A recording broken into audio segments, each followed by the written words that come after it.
bir адам 50 жыл жашаса, балагаттан кийинки 50 жылын, анын 40 жылы күнөө менен болгон болсо, мейли акырында же ортосунда ибадат менен болсун, бирок ал көпчүлүк өмүрүн исрафка кетирген болуп эсептелинет. Же болбосо көпчүлүк күнүн. Аллах Таала Кур'анда айткан: "Кул я ибадияллази асрафу ала анфусихим." Айткын менин пенделериме, ушундай өзүнүн нафсисин, өзүн исрафка кетирген пенделериме. Ла тaqнату мин рахматилла. Аллах Тааланын ырайымынан үмүтсүз болбосун. Бул аят үмүтсүз болбой тооба кылган кызыктырылган аят. Бирок бул аяттын окуп атканыбызда майли асрафу ала анфусихим деген сөз. Адам эгер күнөө иш кылган болсо, ошол күнөөсү менен өзүн исраф кылган болот.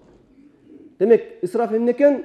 Исраф деген сөз сөзсүз түрдө сууну исраф кылган, акчаны исраф кылган, тамакты исраф кылганга эмес, өмүрдү исраф кылган, көп күнөө ишти кылганды дагы исраф деп аталат. Аллах Таала Кур'анда асрафу ала анфусихим деп. Жана ошондой эле исраф деп көп сүйлөгөндө деле исраф деп айтылат. Ва кулу линнасу хусна деп Аллах Таала буйруган. Силер адамдарга жакшы сөздү сүйлөгүлө. Тафсири хусна дегени жадатпай турган, кем калбай турган, түшүнүксүз болуп калбай турган орток сүйлөгүлө. Көп сүйлөш ал дагы исраф болуп эсептелет. Мисалы хутбада мен көп хутба кылсам, бул деле исраф эсептелет. Жакшы сөз албетте, бирок ар бир нерсени чектен ашканы исраф эсептелет. Тарыхты карайсак, Хаджач ибн Юсуф деген залым халиф өткөн. Бул сахабаларды ушундай эзип, кээ-бир акыркы жаш сахабаларды пайгамбарыбыздан кийин бир нече доордон кийин келген, ошол кээ-бирки сахабалар тирүү эле. Ошолорду куду залымдык менен кармаган Хаджач ибн Юсуф хутба кылганда, жума хутбасынан баштап туруп асырга чейин хутба кылган. Чындыгында ашыкча сөз сүйлөнгөн. Кандай кызыктуу эмес? Жөн эле ушинтип сүйлөп, азыр деле бир телепередачада бир еврей сүйлөп атат. Аны кимдер көрөт? Мындай эмесине карай турган болсок, подписчиктер аябай көп.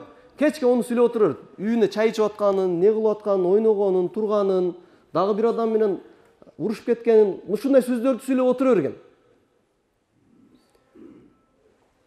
Көп сүйлөш дагы бул исрафтардын катарына кошулуп калат. Аллах Таала Кур'анда ла тубаззир табзира. Силер исраф кылбагыла, ашыкча кылбагыла, чектен ашпагыла. Иннал мубаззирина кана ихвану шаятин. Чындыгында исраф кылгандар, булар исраф кылгандар шайтандын шериктери деген.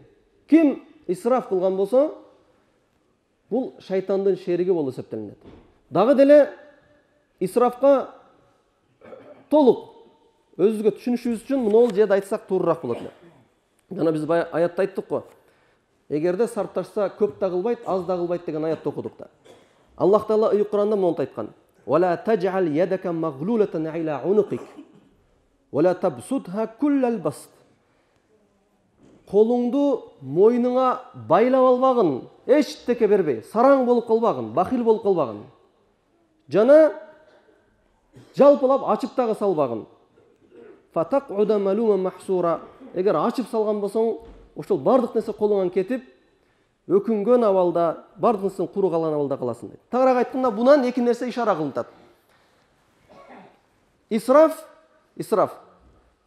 харам, өкүмү харам, арам. Тагыраак айтканда, харам деген сөз тыюу салынган, кайтарылган. Аллахтын алдында жооп берилет. Но ошол харам бир тарабы табзир, көп иштетип берген. Биз ошону исраф деп түшүнөбүз. Бир нерсени көп иштетип берген. Дагы бир тарабы аз иштетип берген. Тaqdir деп коет. Өтө кыскартып салган. Кандай деп түшүнөбүз?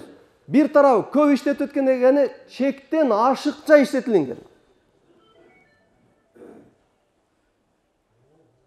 Мисалы ала турган болсок, кийим кийиле турган болсо дагы өзү жетиштүү кийим болсо, ошону 10 эселеген кымбат кийимдерди кийиш. Бул ашыкча жүргөн. Же болбосо, ошол акчаны жакшы көрүп туруп, өзүңө керектүү нерсени дагы албай койгон, бул кыскартылган. Ушул эки чектен шариатта тыюу салынган исраф точкасына кирип калат. Жана дагы исрафтын 3-сүрөтүн айта турган болсок, көп жеш. Көп жеш исрафтын катарына кошулат. Көп жеш дегенде Пайгамбар саллаллаху алейхи ва саллям ушул бир хадисинде медицинанын жарымын айткан. Айткан: "Ма малаа ибн Адам ви'a шаррин мин батни."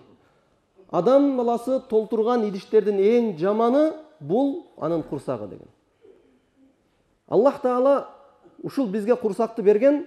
Пайгамбар айтат: "Адам баласы толтурган идиштердин ичинен эң жаманы бул курсак." Жана Пайгамбар осуят кылып айтат: "Адам өзүн көтөрүп жүрө турган деңгээлде тирилигине ылайык эле жеш керек. Эгерде болбой калса, 3/1 тамак үчүн, 3/1 суу үчүн, 3/1 жөн курук калыш керек, аба кала турган." Бирок тилекке каршы биз ушул жерде отургандарыбыздын баарыбыз 3/1 эмес, ашказанды толтура тамак жешке үйрөнгөнбүз. Күн сайын. Уруксат бар, шарият боюнча толтуруп жеген уруксат бар, кээде толтуруп жесе болот. Жумуш учурунда, бир оор иш кылайын деген учурда, же болбосо кээде бир тоюнуп, бир үй-бүлөлөр менен толуктап, бир майрам кылабыз, жума күндө бир аш жеп отурабыз, айт күндө жеп отурабыз дегенде толтурса болот, же башка бир себептер менен. Арадан ол деген сөз чектөө жок, кээде жесе болот. Буга далил Пайгамбарыбыз Абу Хурайра радhiyallahu anhuга сүт берген. Аял ачка болгон, ичкенде Пайгамбар кайра ич деген. "Я Расулулла, мен ашказанында орун таппадым" дегенде кайра ич деп туруп буйруган. Бул хадистен уруксат экен, кээде ашказанды толтурса болот, бирок дайым эмес. Бирок биз дайым толтурулат. Дайым толтурулат деген кандай? Бир адам экинчи адамдан айырмасы бар. Бир адам бир нанга тоет, бир адам жарым нанга тоет. Бир порция тамагына тоет. Кээ бир адам азыркы биздеги ашканалардын 2 порциясына тоюшу мүмкүн. Анын 2 порцияга тойгон чоң адам үчүн ал исраф эмес.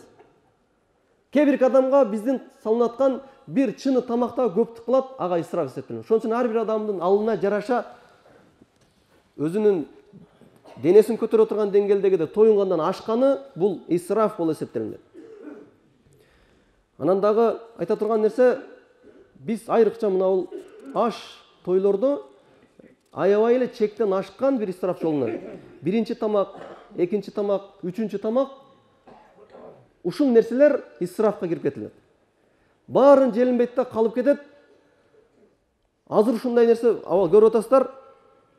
Тойлордон ашкан өзгөн күрчүндөгү аштарды, тортторду, кээ бирки салаттарды койлор жеп атат азыр. Кой баккандарга эми ашып барат, кандайдыр бир себеп. Ол дагы исраф болбосун деп жерге төгүлбөй ушакка баратат. Ал деген сөз Аллахтын алдында кантип жооп бересиз? Кээ бирки өлкөлөр ошол тамакка зар азыр. Африка өлкөлөр ушул күндө ошол тамаксыз өлгөндөр бар. Бирок тилекке каршы бизге малга берилип кетет. Муну ошол исраф эмес эмне?